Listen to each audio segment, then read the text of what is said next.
আসসালামু আলাইকুম ওয়া রাহমাতুল্লাহি ওয়া বারাকাতুহু।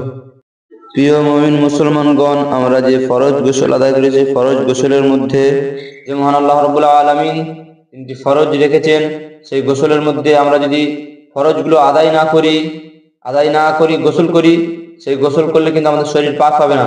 আর সেই নাপাক শরীর নিয়ে যদি আমরা ইবাদত করি, সেই ইবাদত মহান আল্লাহ রাব্বুল আলামিনের দরবারে গ্রহণযোগ্য হবে না, কবুল হবে না।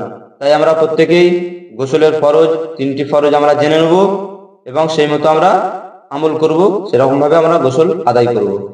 গোসলের ফরজ হলো তিনটি। এক নম্বর হলো কুল্লি সহ গড়গড়া করা, মানে কুল্লি আমরা গড়গড়া করতে হবে যেন এই ভুলকুমি পর্যন্ত এক টোপার মতো পানি যেন যায়। তাহলে এক নম্বর হলো কুল্লির সহ গড়গড়া করা।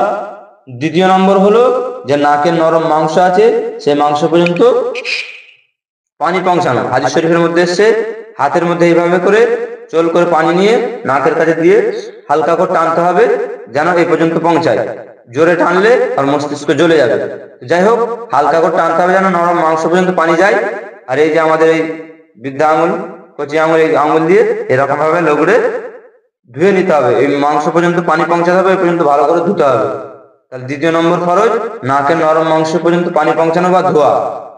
তৃতীয় নম্বর হলো মাথার চুলের ডগা থেকে নিয়ে পায়ের তালু পর্যন্ত উত্তম রূপে ধৌত করা বা ধোয়া। তাহলে আমরা গোসলের ফরজ জেনে নিলাম, সেরকম ভাবে আমরা আমল করব। ভিডিওটিতে একটি লাইক, কমেন্ট এবং বন্ধুদের মাঝে শেয়ার করে দেবো। চ্যানেলে নতুন হয়ে থাকলে চ্যানেলটিকে সাবস্ক্রাইব করে দেবো।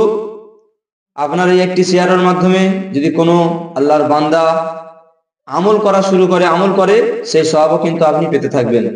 তো আমরা প্রত্যেকেই আমল করব এবং অপরকে আমল করার সুযোগ করে দেবো ইনশাআল্লাহ। জাযাকাল্লাহু খায়রা।